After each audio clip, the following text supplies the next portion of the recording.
A 62-year-old man with an abnormal heart rhythm was recommended a heart surgery by his cardiologist that had only a 50% success rate after 1 year. See what he did instead.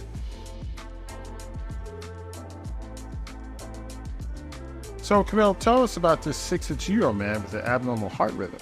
So he was diagnosed with atrial fibrillation and was in that heart rhythm all the time on his heart monitor. But he also had uncontrolled diabetes, high blood pressure, and sleep apnea. And so he felt tired every day. He would get out of breath easily. He had really intense neuropathy and pain in his feet as well, and severe arthritis. And so that also, made him not want to work out or be active.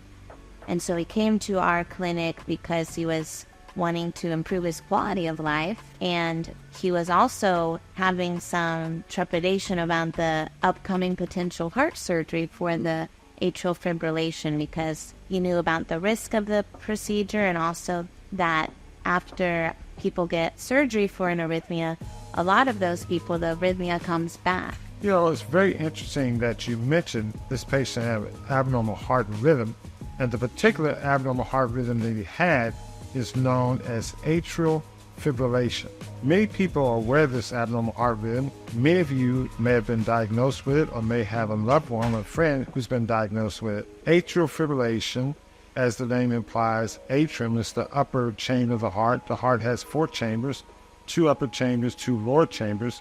2 upper chambers are known as the atria, and the 2 lower chambers are known as the ventricles. And so when you're in atrial fibrillation, your upper chambers, called the atria, are fibrillating. So instead of beating in a normal fashion, they're quivering, and the electrical circuit is in complete disarray. And it can go in and out of this rhythm abnormality, or it can stay in this rhythm abnormality. So you can go from a normal, organized electrical flow to an electrical flow that's short circuit and in fibrillation.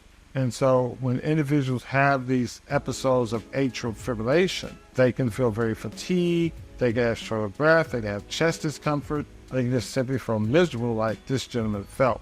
And so there's certain procedures that can be done to correct this atrial fibrillation. However, this procedure called an atrial fibrillation ablation is not effective for long term. Now, I've been practicing cardiology and electrical heart disease cardiology, called cardiac electrophysiology, for almost 3 decades. And I've done these procedures before. And I have personal knowledge that despite doing the procedure very well, it can come back. And the reason is because the atrial fibrillation is not only isolated to a heart problem, but atrial fibrillation is a problem that's related to what's all over the body. We call it a systemic problem. And one of the main triggers for atrial fibrillation is a condition known as inflammation, which could be inflammation in the heart. And there's another condition we refer to as oxidative stress, which means that you have a lot of abnormal chemicals in the body. These chemicals come from toxic foods we may eat. It may come from toxic environment, the water, the air. So the body is in electrical disarray because the body, in essence, is polluted. And so you have to really clean the body out. So the atrial fibrillation is not just an isolated problem or a problem isolated to the heart, but it's due to a systemic problem related to what's happening in the body as a whole. So what were some of the diagnostic findings on this patient? So we saw that he was in atrial fibrillation all the time on the heart monitor.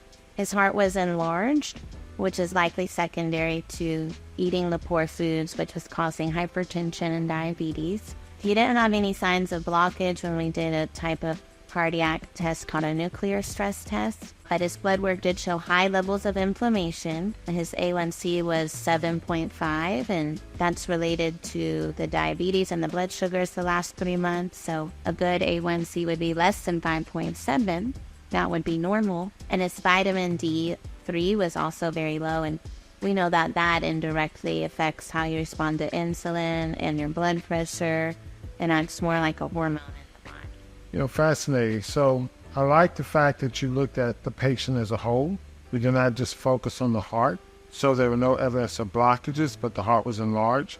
Now, the enlargement of the heart could be due to the high blood pressure, or it could be due to the atrial fibrillation, or a combination. But the fact that he had inflammation in the body is a telltale sign to show that his body was overall at biochemical imbalance. And so the atrial fibrillation was a part of a constellation of manifestation of a body that's in biochemical imbalance. And so in order to correctly treat the atrial fibrillation, we have to treat the patient as a whole.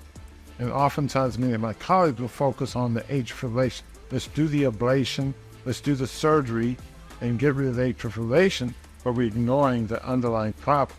So we had to look at the patient as a whole.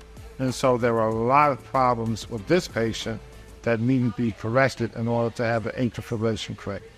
So how did we intervene on this patient?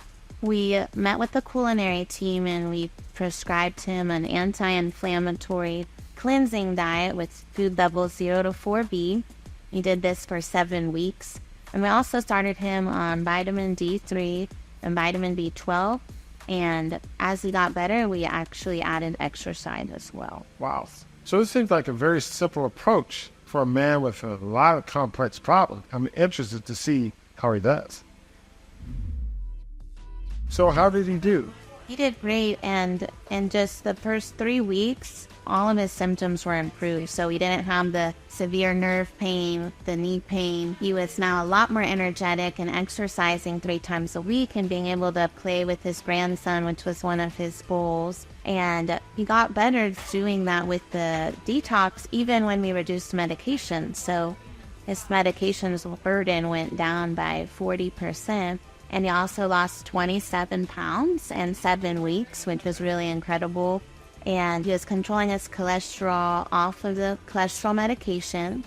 And he went from being in the diabetic zone to the pre-diabetic zone as well. Wow. Again, another simple approach to this patient with lots of complex problems. And notice that his symptomatology essentially completely reversed just by putting his body in biochemical order. Now, the atrial fibrillation remained, and there's some things we can do about the atrial fibrillation in addition to what we've already done, but this is very impressive. But as we alluded to earlier, by reducing inflammation and putting the body in biochemical balance with the nutritional cleanse and the anti-inflammatory nutritional intervention, the body was able to correct itself. And so many of these metabolic abnormalities became normal.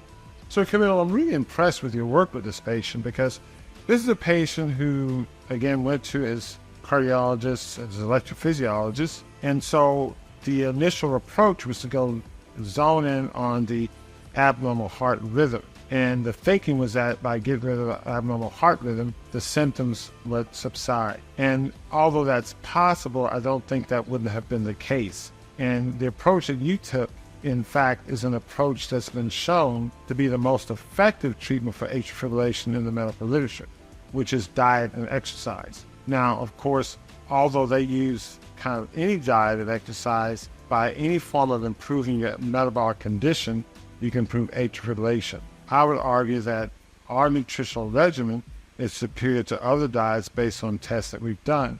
And so this was a superior diet and exercise regimen that improved his overall condition. My approach to this patient in the future would have been to probably try to cardiovert him into a normal rhythm. I would have left him on a very tiny dose of an antiarrhythmic drug and left him on the aggressive nutritional regimen while weaning him off the drug to see if his heart stays in normal rhythm. And we probably could have avoided the ablation procedure. If his doctors would choose to do the ablation in the future, we don't know what route he took because he's lost a follow-up. But if they were to choose to do the ablation, I think that he would have a much better outcome than someone who just did the ablation by itself.